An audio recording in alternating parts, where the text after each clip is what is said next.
Hello folks, and welcome to Warner's Wheeling About. Thank you for joining me. I recently had to return my electric Mini to Motability for personal reasons, and this is the car that I bought to replace it. This is the first video I've made on this car, so let's take a look.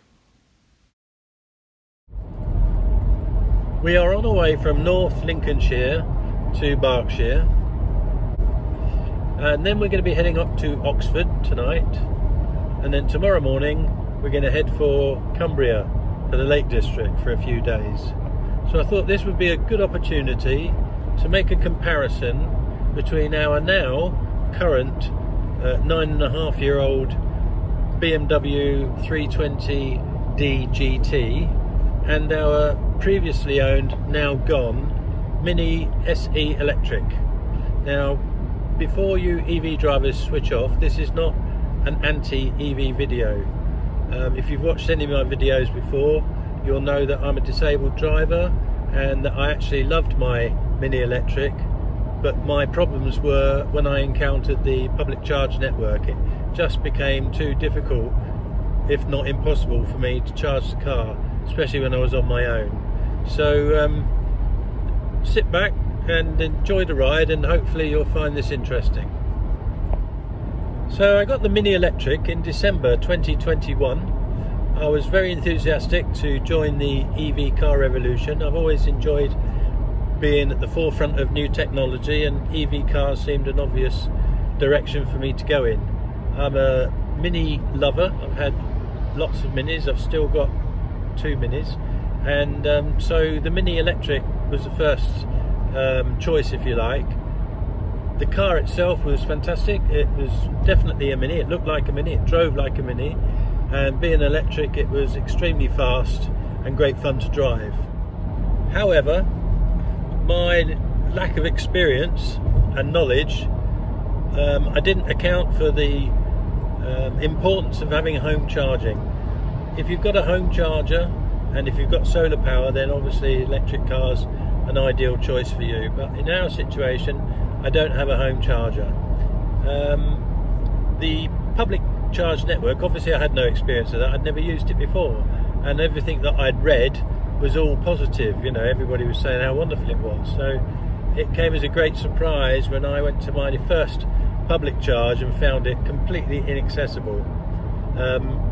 Completely different from filling up a petrol or a diesel car, purely because it takes so much longer, and the equipment is all new and has to be learned, if you like. There are several different ways of charging your car. I won't go into all the details now, but it's complicated, believe me. So there's a whole learning curve there. Then the other thing I hadn't anticipated was the amount of time that I would spend charging. With our electric Mini averaging 900 miles a month, we were charging it about 12 times a month. Now that's 12 times a month that you've physically got to do the job of charging the car. It's also 12 times the car's not actually available to drive because it's plugged in, and also it takes quite a bit of time. Now initially, when I got the car, the cost of running the electric car was much cheaper. The public infrastructure still had quite a lot of free charging, with places like Tesco's and Lidl that offered free charges. But as the price hike, you know, related to the Ukraine war took hold, obviously electric prices shot up through the roof, and the consequence of that was not being able to charge at home and relying on the public charge network, with companies like Instavolt charging 79p. It just became non-competitive, if you like. So the advantage that we'd had of running a cheap vehicle had gone as well. A couple of years ago, I had a BMW 530 GT diesel, and it was an excellent car, and I kind of regretted getting rid of it, to be honest with you. So this time around, I wanted something similar, but maybe a bit smaller, because the 5 Series GT is quite a big car. So I managed to locate this particular car that we're in today, which is a BMW 320d GT. That gives us the advantage of the hatchback and the folding rear seats, so we've got a lot of carrying space, and it also uses the 2-litre diesel engine, which is extremely economical. So I managed to get this car 9.5 years old, 70,000 miles for £11,000.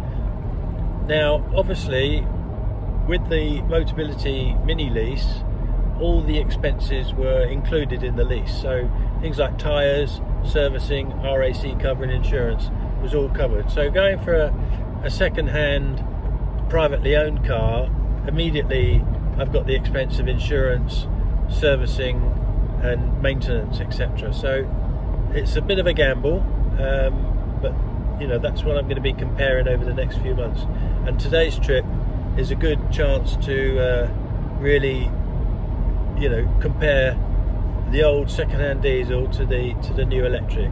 Obviously both have their benefits and both have their disadvantages, so let's see how it goes.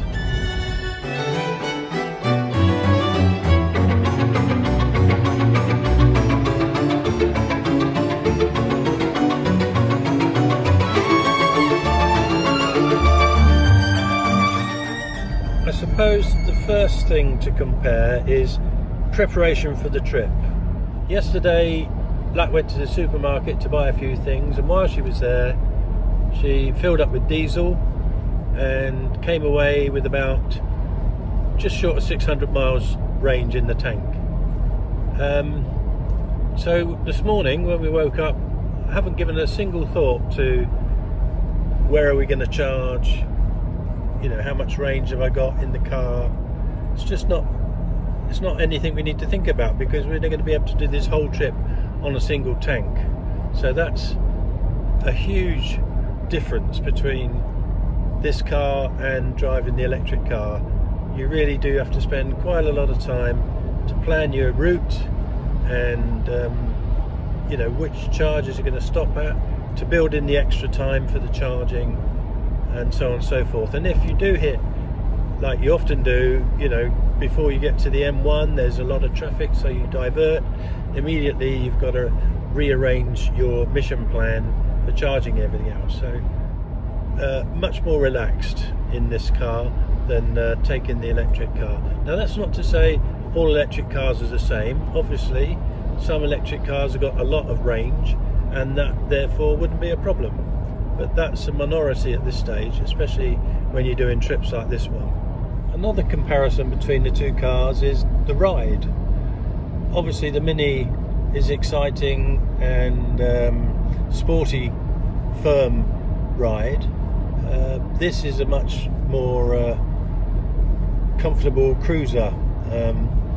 This one's got 18 by 225 by 50 profile tyres, giving it quite a lot of rubber between the wheels and the road, and it has a comfort setting and a normal setting, so and an Eco Pro setting.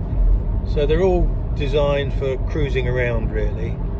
The consequence of that is the car is actually very smooth, very comfortable, and surprisingly it's very quiet. There's not a lot of difference between this at 70 miles an hour and the electric car. Most of what you hear is road noise and wind noise, not engine noise. So that's an interesting comparison. Another aspect of comfort is the seats. Now I had the level 3 Mini SE, and that came with leather seats, and I actually found them very comfortable, very supportive. They were manual adjustment, but once you've got it in the right position, you know, you don't really have to adjust it very much. Moving it forward and backwards was quite easy using the handle under the front of the seat. Getting in and out of the car, the Mini has frameless windows, so when you put the window down you've got no window frame, and for me to get in and out of the car, that actually makes it much easier. The BMW also has frameless windows, so I can still use the door the same as I did with the Mini, for helping me to get in and out of the car. There's no window frame to get in the way. The Mini, also being a two-door, the doors were quite big, so there was plenty of room to get in and out of the Mini, and the headroom is very good as well. So you might think that it's easier to get in and out of a BMW, but in fact it's not. I would say the Mini is probably easier. The seats in the BMW are very nice, but I wouldn't say they're any more comfortable than the Mini. If anything, maybe the Mini seats were better. So that's an interesting comparison for me personally.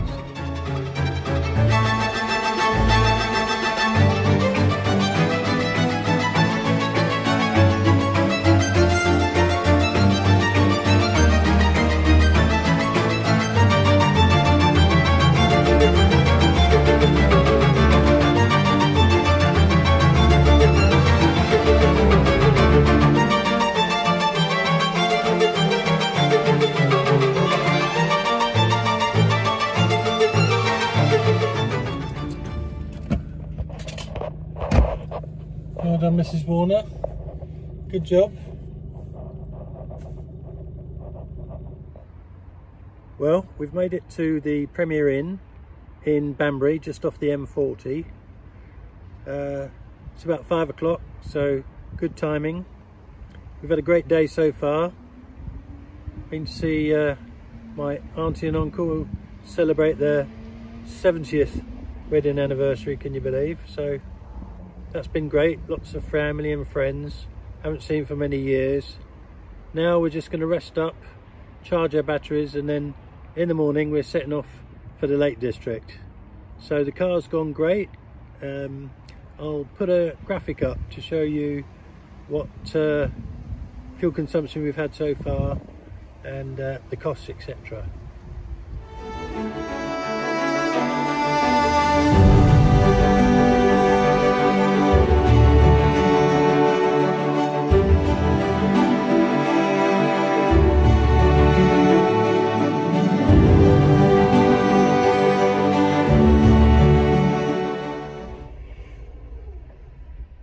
We've just stopped at the services on the M6. We're just north of Liverpool, so not too far now, probably another hour.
Well, it's been a long trip. We've travelled from essentially Scunthorpe all the way down to Woodley in Berkshire. Then we drove up to Banbury, Oxfordshire, and then all the way up to Benrig Lodge, which is in North Yorkshire, on the edge of the Lake District in Cumbria. And now we're on the final leg of the journey, coming back through Yorkshire, down into North Lincolnshire, and we'll soon be home. So what did it cost? Well, we've used 56.71 litres at £1.44.9 per litre. So that cost £82.05, or the equivalent of 12.5 pence per mile. You can freeze frame if you want to study these figures. It would be a bit unfair to make a direct comparison with the Mini Cooper Electric, because you wouldn't use that car to do this kind of trip, or I wouldn't. You would have to charge it about 6 times. It would be incredibly difficult to plan that en route, and it would add at least 6 hours to the journey time. But you can see from these calculations that the cost per mile would range between about 15 to 23 pence per mile. You can freeze this slide if you want to fully understand these calculations. As you can see from these figures, apart from being considerably cheaper, the diesel BMW would have been a lot quicker as well to complete this journey. The Mini Cooper Electric was on a Motability lease, and I've laid out the figures here on the sort of annual and overall costs of running that car. And again, you can freeze this frame if you want to understand the detail, and you can compare that to the estimated running costs of the BMW 320d GT second hand. Now, while the projected costs of ownership of the BMW look to be a bit higher, you've got to remember that at the end of the 3 years, the BMW will have some residual value, and I would expect that to be far more than the extra cost. So, be interesting to see how it actually works out. I hope you enjoyed the video, found it interesting, and if you did, please do subscribe if you're not subscribed already, and ring that bell icon so you're reminded when I make a new video. I'm trying to reach 1,000 subscribers, so it would really help. And please don't forget to comment, like and share. So see you in the next one. Thanks, bye.